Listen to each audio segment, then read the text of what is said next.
How intense is the competition to get into residency specialties like dermatology? That's a very good question. And so getting into a dermatology residency is one of the most competitive residencies to get into. Um, I would say that it's one of the top competitive residencies, probably dermatology and ophthalmology would be one of the most difficult residencies to get into. There's a limited number of spots in Canada. Sounds good, thank you. The next question is also for Dr. Wiseman. The student from grade 11 asks, I understand that everyone's skin is different, but other than things like drinking water and not touching our face, are there key things that not many people know that can help in terms of skin health? And if so, what is the science behind that? So, interestingly, drinking water really doesn't impact on skin health. It's a fairly common thing I hear, but actually, drinking water does not really impact on how healthy one's skin is. I am a big proponent of don't touch your skin, particularly now with COVID-19 in the environment.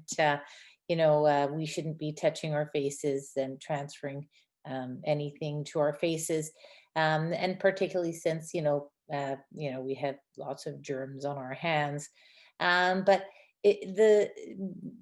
I do a lot of skin cancer in my practice, and I see skin cancer every day, bread and butter.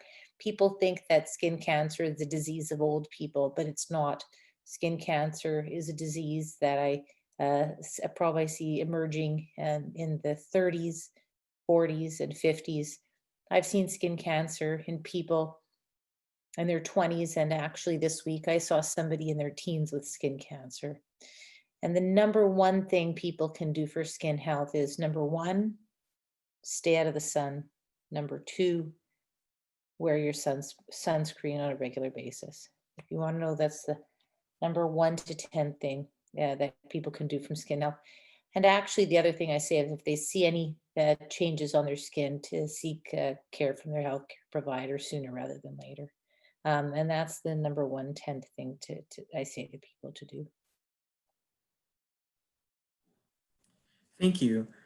Our next question is for Dr. Siddiqui, and this is from a grade 12 student. And the question is, what courses do you recommend an aspiring anesthesiologist take to prepare for the MCAT as well as job requirements? So this is one of those questions where you may be 3 or 4 steps ahead if you're asking about anesthesia, if you haven't gone to medicine yet. So what I would start with is getting a good grounding in the biological sciences. To get the MCAT test, it's been a long time since I wrote it, but I know people who are writing it right now, and I've reviewed some of the stuff that they have to learn.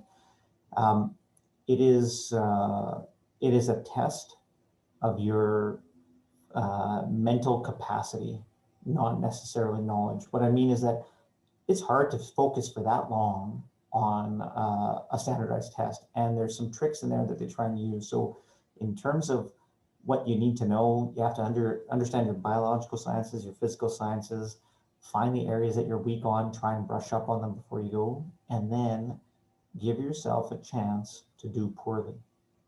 And what that means is that if you think you're going to apply in 2 years' time, write it so that you can have a chance that if you don't do well, you can write it again before we want to apply. That's just kind of MCAT, I don't know, strategy, I guess. And then in terms of like courses and things like that, the basic human sciences, and I'm talking about human physiology, microbiology, biochemistry, organic chemistry, anatomy, they're all really important.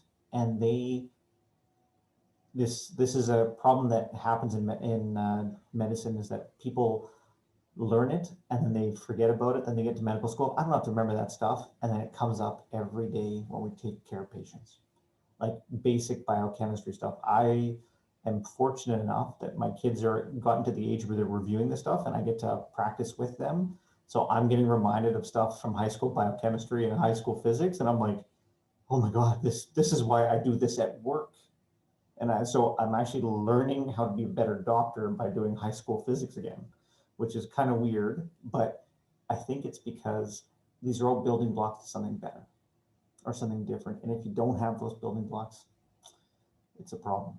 So just focus on the basic stuff that you like. If you like biology and chemistry and physics, they will serve you well. Great, thank you, Dr. Siddiqui. Now the questions after the one that we just did, all of these questions are now for any of the three panelists. Any of you can feel free to answer, and one of you or all of you can answer any one question. So our next question comes from a grade 11 student. They ask, my grades right now for biology are not looking so good. Would I still be able to get into medicine?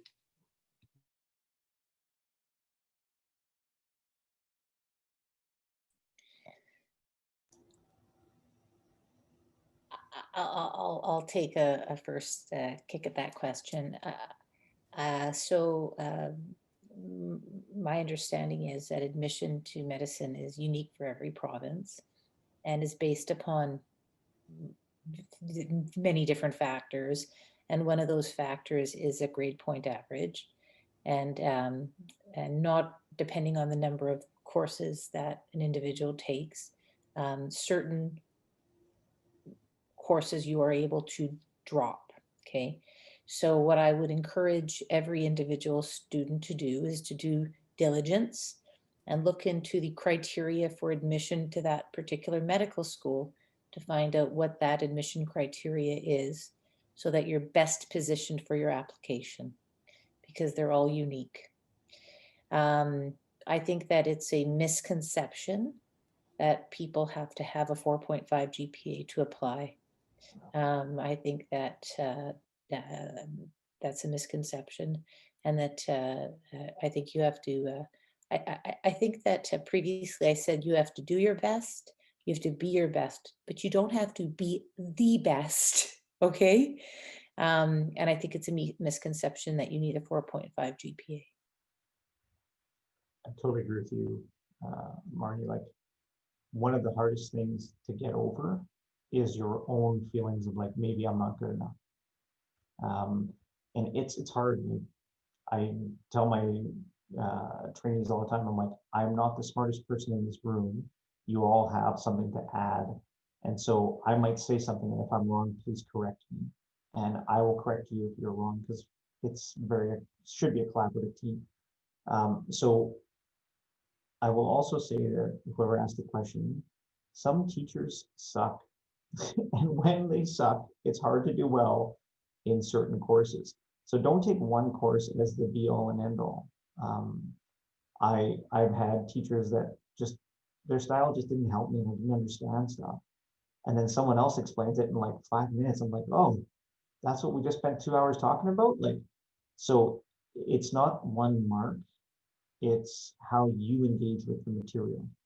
And just because you have a bad teacher this term or this year, a teacher who doesn't jive with you this term or this year, it doesn't mean that you don't like the material.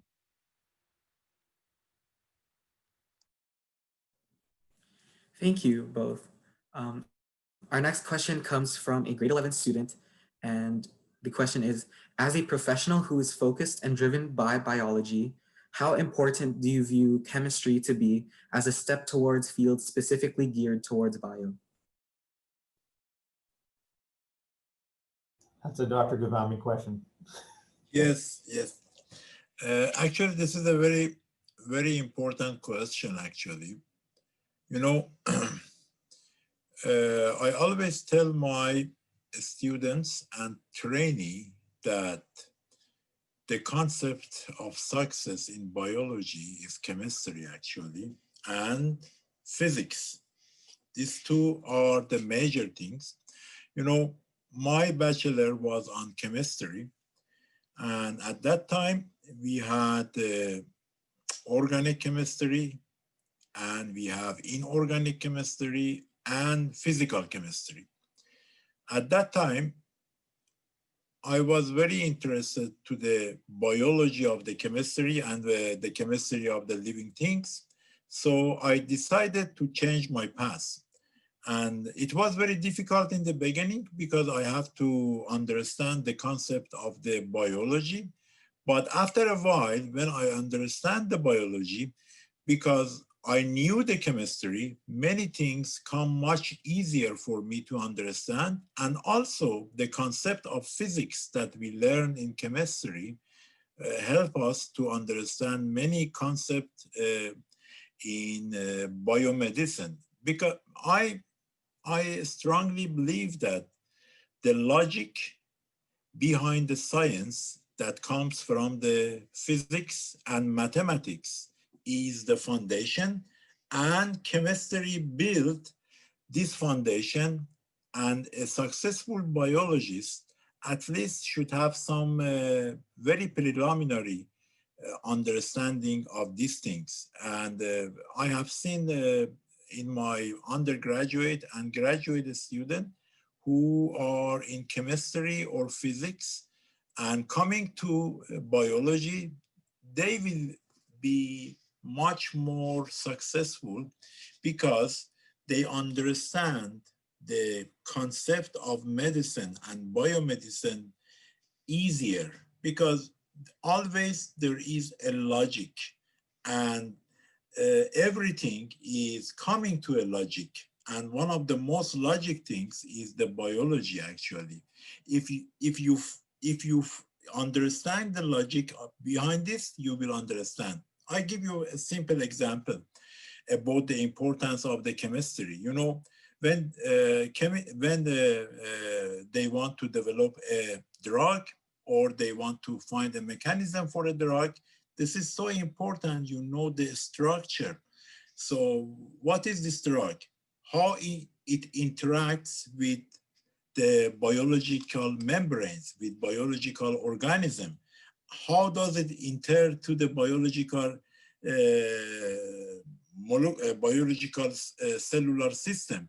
So if you have a basic understanding of the chemistry, if you understand the concept of the physics, for example, the thermodynamic of this compound, how it dissolves, how it can interact, and if you know the concept of the mathematics, the equation, that everything follow this equation, you will understand it much easier if you come from a pure biology. This is my experience.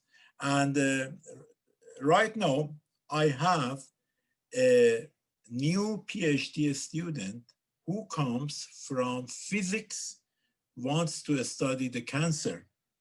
And, you know, in the, he has several challenges right now, but every day he comes with specific questions coming back from his mentality in physics. And I was amazed how deep are these questions. And sometimes he challenged me with this very deep question. So I strongly recommend physics, chemistry, mathematics are so important. And in your undergraduate, try to learn as much as you can.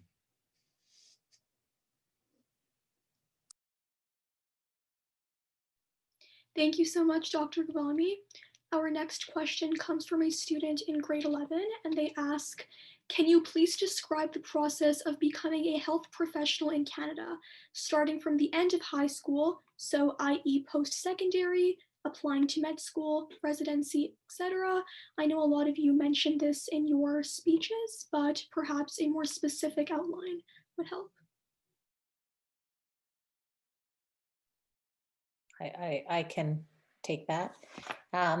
So after graduating from high school, you enter into university, and you start into your university education, and you start into your university degree, and it doesn't specify what degree you need, but you take a university degree.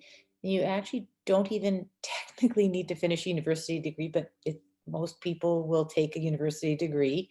And during that university degree, you will write a test called an MCAT. That is a test that's required for not all, but the very vast majority of medical schools in Canada. And then you apply to various and that degree can be a 3-year degree, a 4-year degree, or longer. You can do a master's degree. You can even apply to medical school after a PhD. You can have a degree. You can work and apply even after that. Then you apply to medical school and you're admitted to a medical school program in Canada, but you do require for most medical schools an MCAT. If I'm not mistaken, most medical schools in Canada are 4 years, and that's a 4-year degree. And during that medical school, and it changes, and for the most part, the first 2 years of medical school are didactic, but there's some clinical as well. But a lot of it is, there is some clinical exposure, but it's changing a little bit in some medical schools, and some are different. But a lot of the first 2 years are learning lectures, and the last 2 years are clerkship, or more in the hospitals and more clinical exposure. And after that 4 years of medical school, it's in the last year that you enter a program called a match program. It's called the CARMS match program, where you have to have decided what your specialty is going to be. And that's when I decided I was going to wanted to do dermatology. And you enter this program. It's a Canadian-wide program. And at that time, you enter your match to a program, and that's a very stressful time for medical students because it determines your entire medical future. And residency thereafter is anywhere from 2 years, which would be a family medicine program, to 5 years, which was my residency in dermatology, and 5 years, which was Dr. Siddiqui's anesthesia residency. And people, but at that time, you're a doctor of medicine. So you've graduated with your doctor of medicine after medical school, and you're officially a doctor. And so in that 2 to 5 years, you're doing your training to be what you're going to be in life, really. And you actually get paid during that time. It's not a huge amount, but it's enough to live and have a life. And then sometimes people decide that's where I'm going to finish it. I'm done. And after my 5 years of dermatology, I made my decision. I'm coming home to establish my life. And after that 5 years, that's when Dr. Siddiqui decided he was going to do his critical care. And did you do 2 years, you said? He did 2 further years of critical care. So that's why he graduated at 32 and I graduated at 30. And it is a long haul, is it not? Okay, it's a very long haul. And let me tell you, and after my 5 years, after you write 5 years, you have to write, if you're a specialist, you write the Royal College of Physician and Surgeons exam. And when you write that exam, it is the best feeling in the world. You write that exam, and it's, other than this year, but mainly for me, it's a written part, and it's a half written, and it is the best feeling in the world. And you finish that exam, and you say to yourself, my gosh, I bloody better have passed this exam. And I did, thank goodness. And then it's the best feeling in the world, because you think after everything, it's all come to fruition. And then you are officially a fellow of the Royal College of Physicians and Surgeons of Canada. And you have official designation after your name, which for mine is FRCPC. Some people have different, like if you're a family physician, you have a different designation. Sometimes family physicians will go and do some training also after, and they can do an emergency physician training after their 2 years, or even an anesthesia training after. It depends on what they want to do, and I'm not sure of the specifics after that. But there's some, and even some family physicians can do some specialty oncology training. So there's different things that different physicians have different ways that they can do different things. But for the most part, that is the route. So I can tell you, for me, I had my 3 years of undergrad, I had my 4 years of medical school, which, and then I had my 5. So it was, for me, I was the most efficient. I was 12 years. Dr. Siddiqui was longer, but and that's sort of what it is. But you have to love it, right? And I have to say, I'm so blessed. I love what I do. I really believe that I am so fortunate to do what I do. And I couldn't have personally chosen a better career for myself. So, and everybody is unique. So you just have to make sure that when you're making a selection, and people can make a change. So there are, I know some people who have made a specialty choice and have made a change, and that is not necessarily easy to do, but it's possible to do down the line too.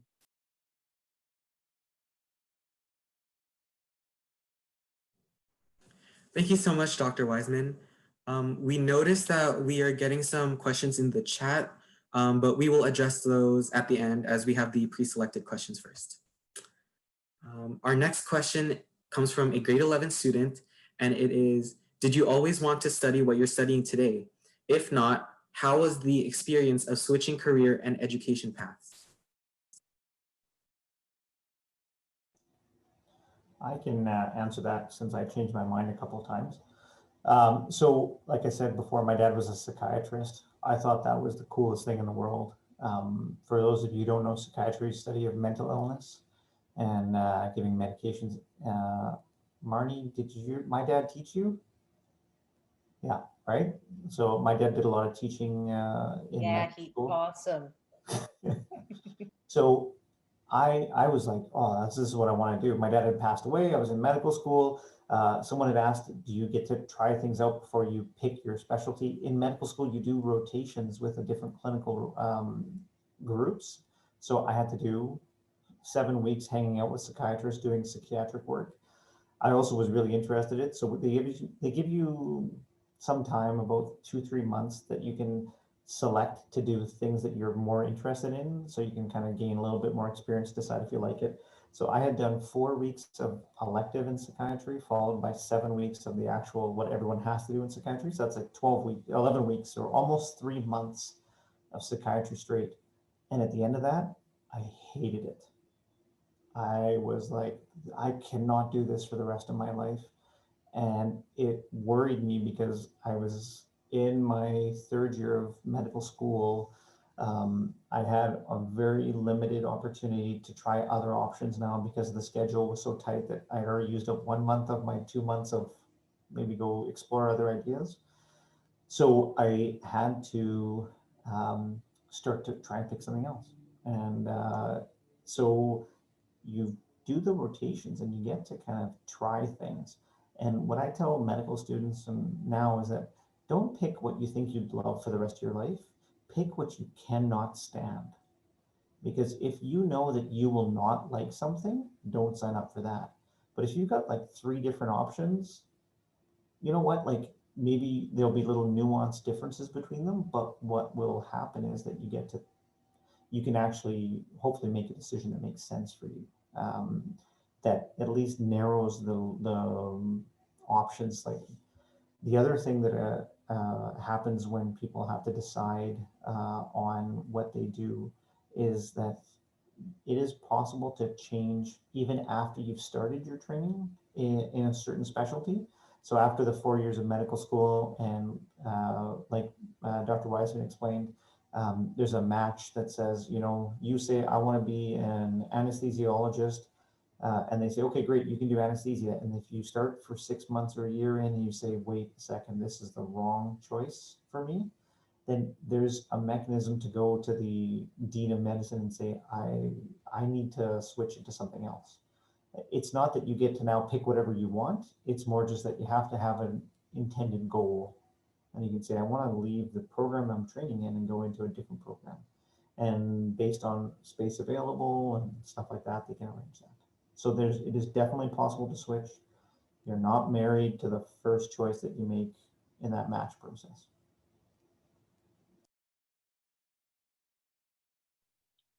All right, thank you so much, Dr. Siddiqui. Now, the panel is not yet over, but unfortunately, Dr. Wiseman has to leave soon. So thank you so much, Dr. Wiseman, for being here with us today. We will be in touch with you. If everyone could just like give her a wave or something, virtual round of applause. Thank you so much for being here. Thank you very much, everybody. I appreciate it. It's an honor to speak to everybody. Thank you. All right, our next question comes from a grade 12 student, and they ask, how do you and your colleagues maintain a work-life balance? And how do you justify any personal losses you may suffer due to practicing in your field?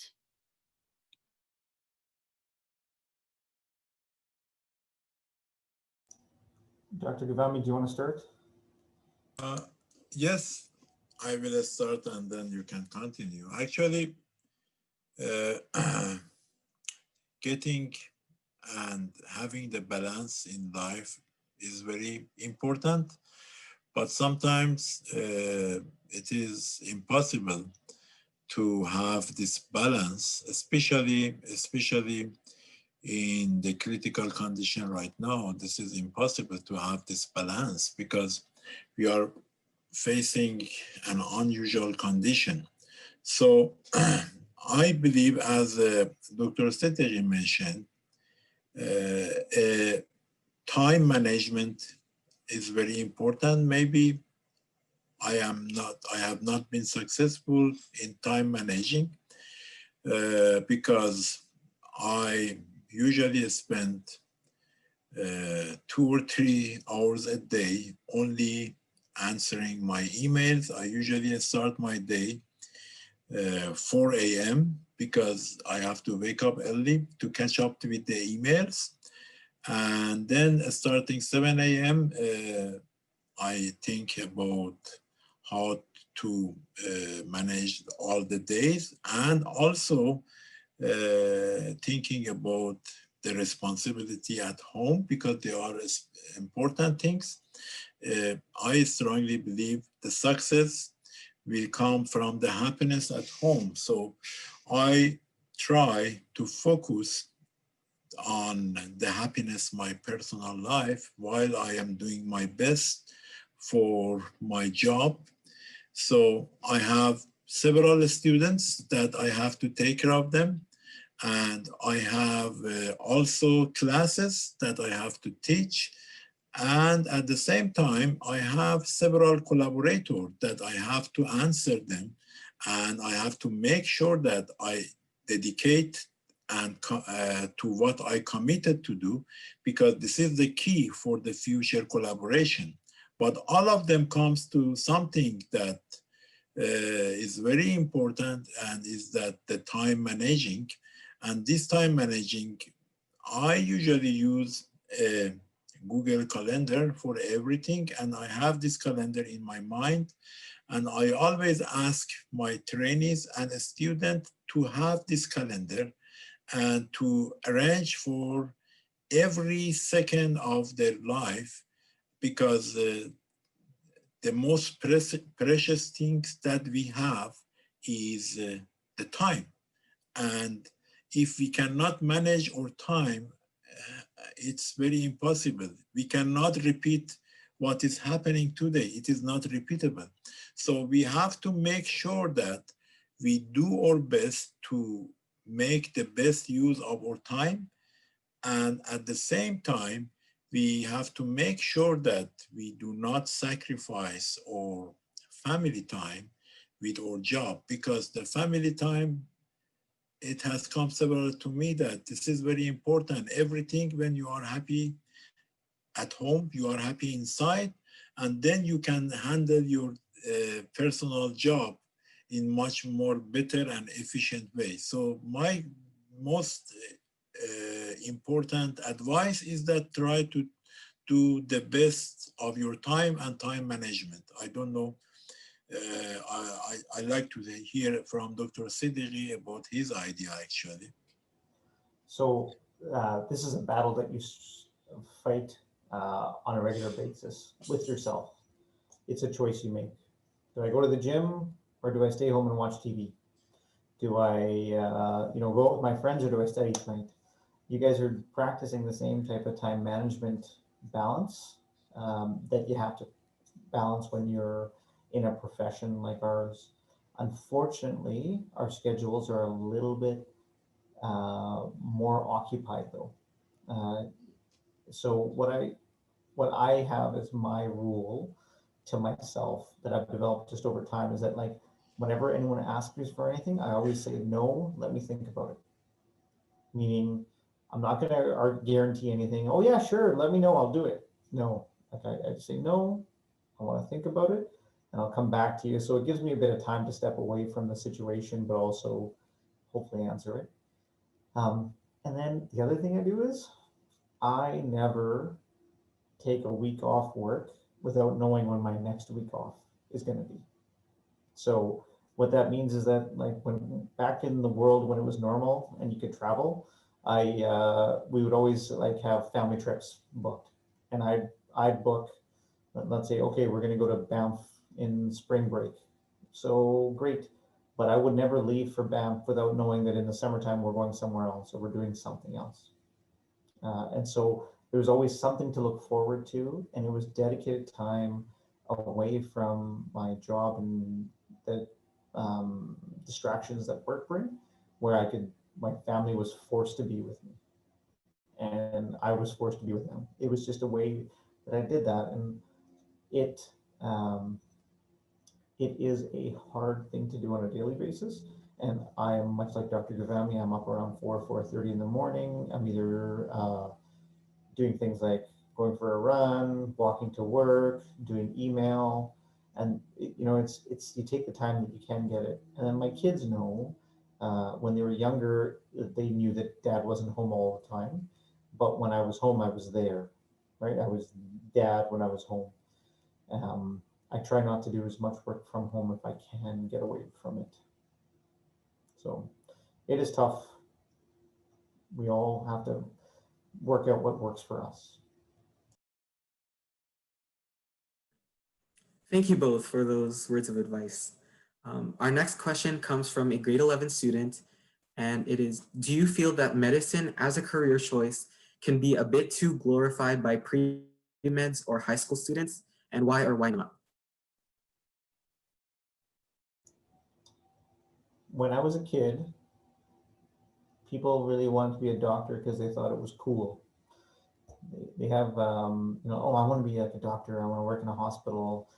TV shows are all about that. There's like a public persona. Being a doctor nowadays isn't like that. And I'm not saying that it's better or worse. It's different.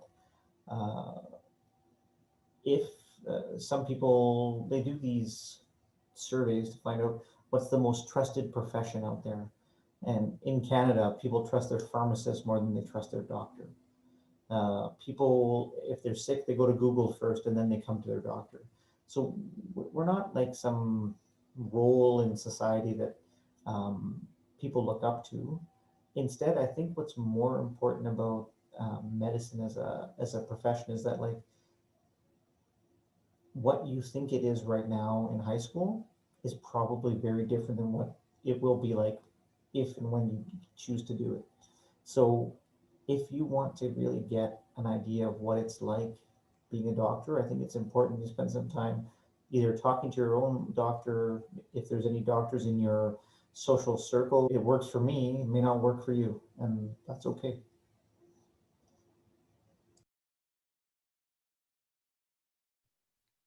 Great, thank you so much, Dr. Siddiqui. Our next question comes from a student in grade 10, and they ask, do you know if there is any difference between careers in health sciences in Canada compared to the UK? I am moving to the UK in December this year, and I'll finish my secondary and post-secondary education there. Should I consider coming back here to pursue my career in health sciences?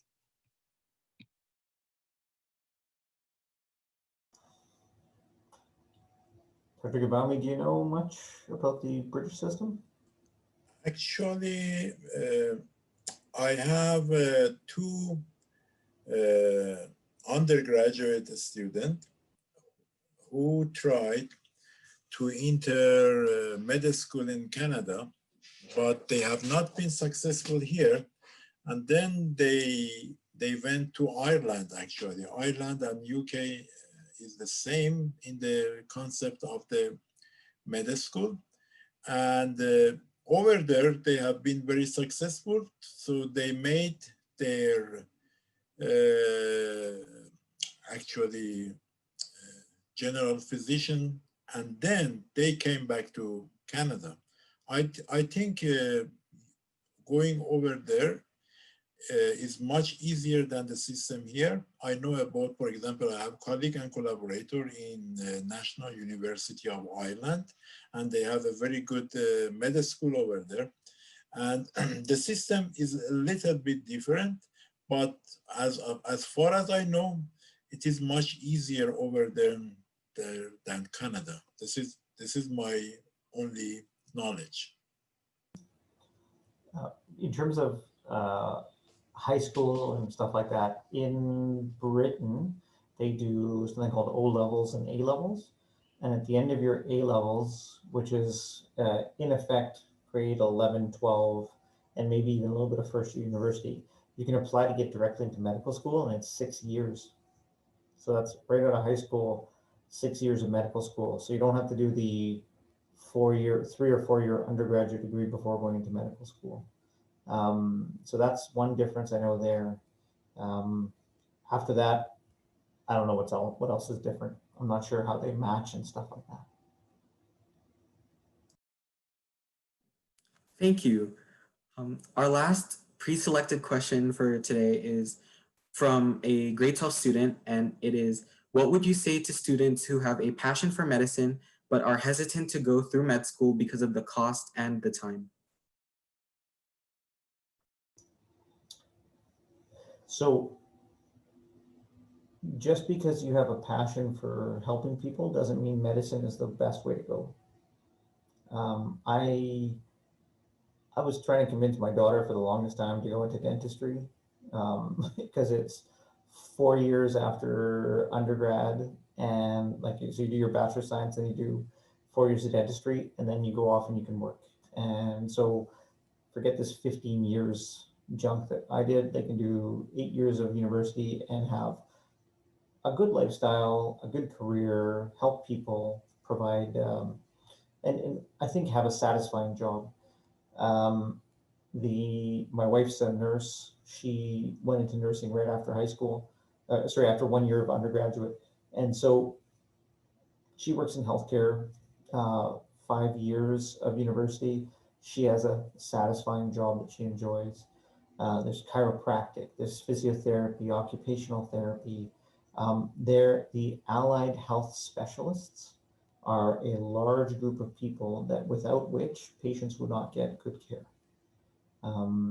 Medical doctors are just one spoke in the wheel that provides healthcare. So there's a lot that everyone can contribute that does not involve doing a stupid number of years of university. Also, I'd like to add to Dr. Siddiqui, I totally agree with him. And I like to emphasize that engineering science and being an engineer is very, very good path for the future. I know a lot of talented students who goes to different types of engineering, and with a very short period of time, they have been very successful in finding a job, and compared to the income that they have a fantastic income and they are extremely happy.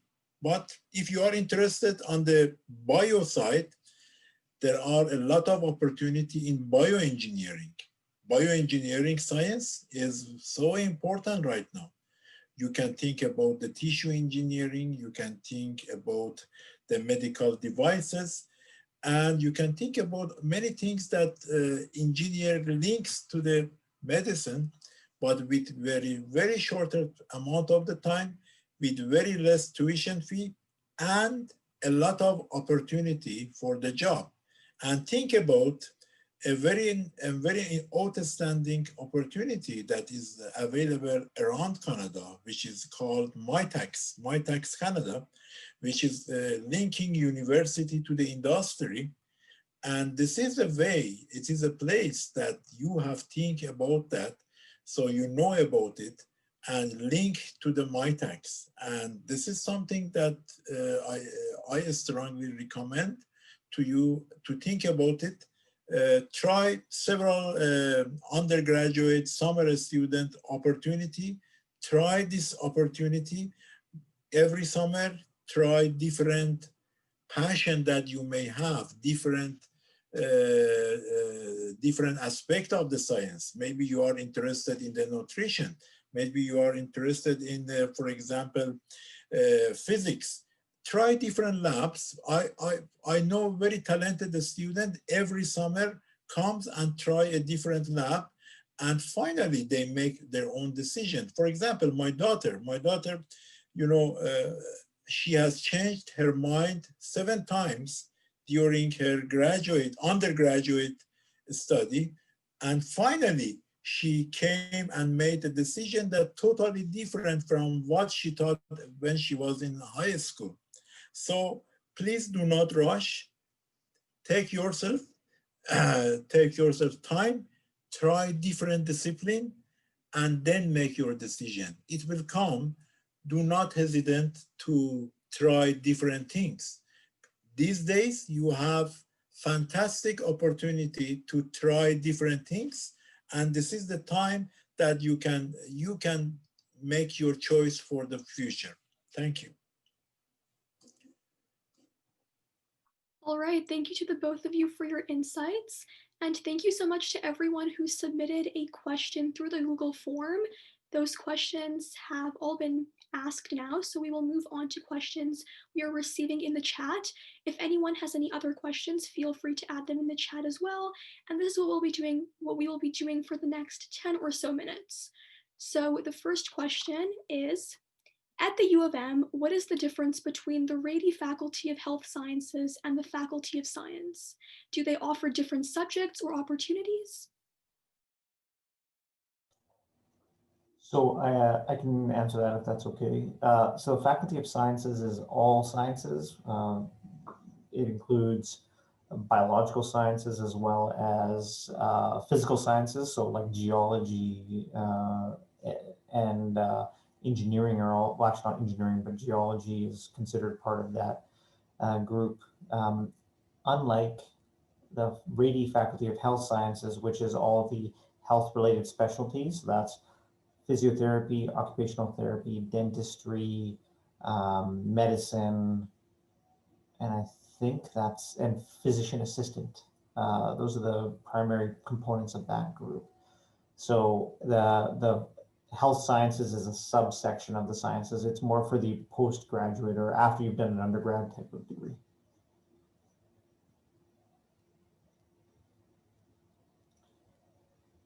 Okay, thank you very much. Our next question is, if someone is more quantitatively minded but would like to pursue something in the health sciences, more specifically medicine, what would you recommend for them in undergrad? So the classic undergrad student who applies to medical school is doing something in the biological sciences. University of Manitoba has a Bachelor of Science degree that you can get in biology or microbiology if you're interested in microbes or like bacteria, and the different universities have slightly different variations of that. So like I said, I went to McGill in Montreal. There's a human physiology department. So you can I did a degree in human physiology. There's people who degrees in anatomy or cell biology. So but primarily it's degrees that have a grounding in those biological sciences.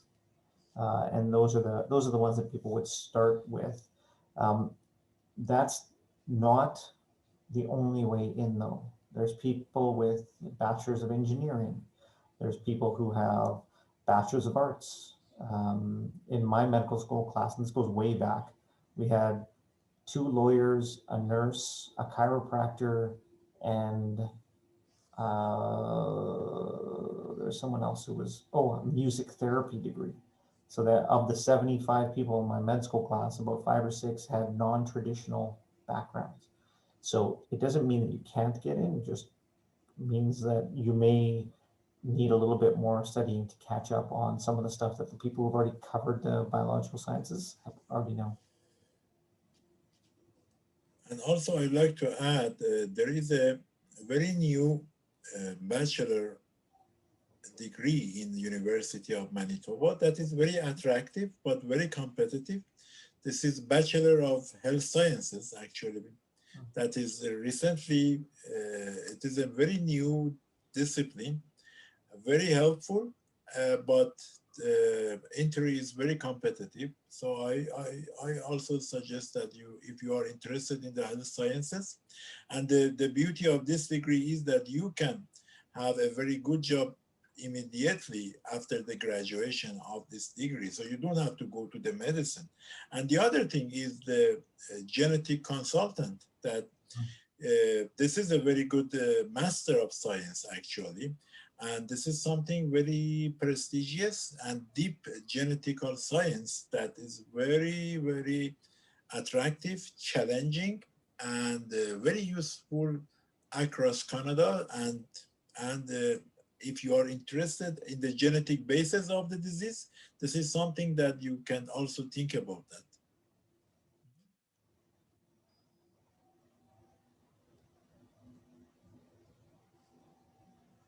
Thank you. Our next question is, can you use your medical degree in Canada to work in other countries? So the short answer is that some countries have what's called reciprocity, or the ability to work with your degree. It's interesting, the most common place that Canadian doctors go to work is in the States. And there's actually a different set of exams that you have to write to practice in the United States, but it depends on where you want to work. So if you want to work in downtown New York City, where there's a lot of competition and there's a lot of doctors already, you have to write more exams and meet their requirements. But if you want to work in North Dakota or South Dakota, where there's less doctors, they'll take your degree as an equivalence. So it just depends on that.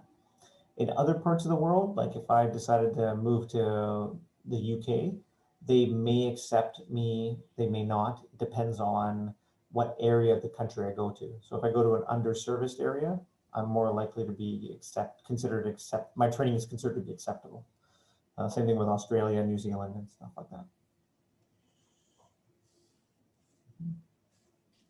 Okay, thank you so much. I know we're getting a lot of questions, but we are running out of time, so I think we will ask our last one or two. The next one comes from a student who asks, I know you were mentioning that you have to know yourself when choosing your field of interest. What are some ways we can do this? Do you have any specific examples? Dr. Siddiqui, please go ahead and then I will continue. I don't know if I know myself, and I finished high school so long ago. Short answer, I think the best answer is sometimes people tell you, oh, you're really smart, you should do this. That's not what you want, that's what someone else sees in you.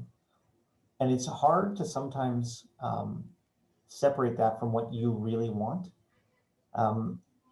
I joke about this with the docs that I work with who are all in their 30s and 40s. I'm like, this isn't high school where if someone comes up and says, I like you, all of a sudden you're going out, right? It's not like that with a career where someone says, oh, you'd be a really good cardiologist.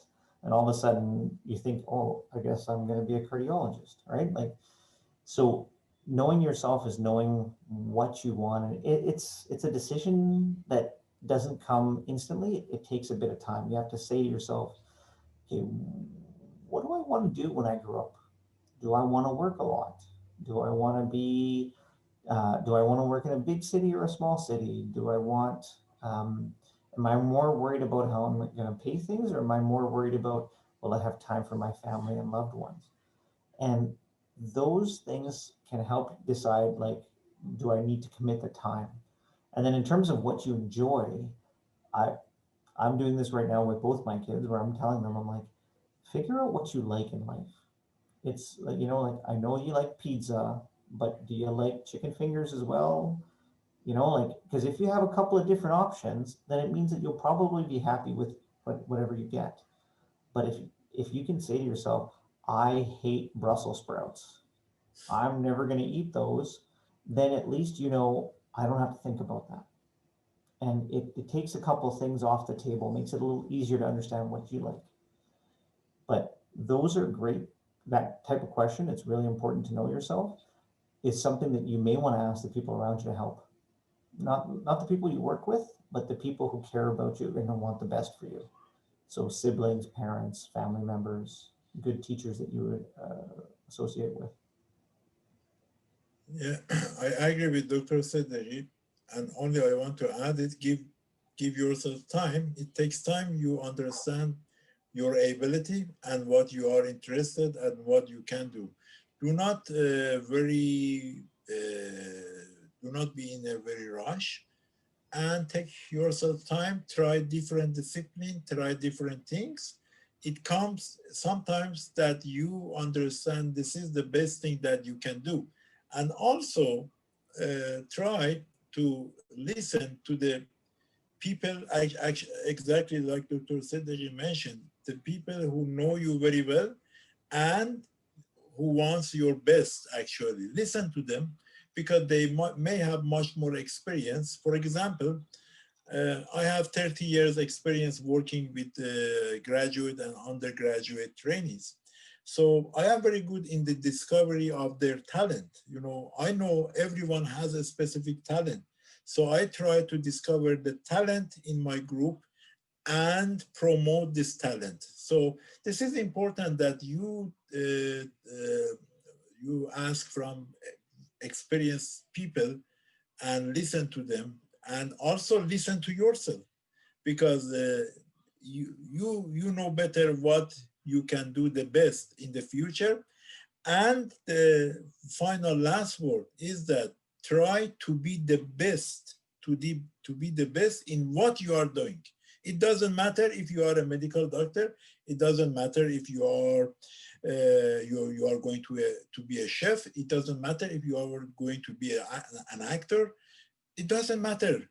Be the best in your field. Be top of your field, and you will be very successful. All right, thank you both so much. That was our last question for the evening. And with our first professional panel now coming to a close, on behalf of Project Pulse Winnipeg, we would like to send our sincerest thanks to all of our amazing panelists for taking the time out of your busy schedules and sharing your insights, your experiences, and answering all of your wonderful questions. We are very fortunate to have such distinguished speakers from such a wide variety of positions within the health sciences. So thank you so much again for bringing your expertise to the table and engaging in such an inspiring discussion with our audience. Yes, but also in addition to all of our wonderful panelists, all of you here today also deserve a thank you. So we would like to extend our heartfelt thanks to all the audience members, so all of the motivated high school students and dedicated post-secondary students for actually making this event a success by registering to attend. Moreover, thank you to those who took the time to think of an insightful question. It stimulated a great conversation. All of you are the reason that all of us on Project Pulse are inspired to continue to make online events. So thank you so much. I'm super proud of this executive team, and I can't imagine myself working with a greater group of students. I look forward to what Project Pulse will plan next. Just a reminder to those of you who have your videos on to please fill out and return your waivers, and we hope to receive those emails promptly. Looking ahead, we recommend you follow us on Instagram and Facebook to stay up to date on when our upcoming events are happening or how you can get involved with the organization.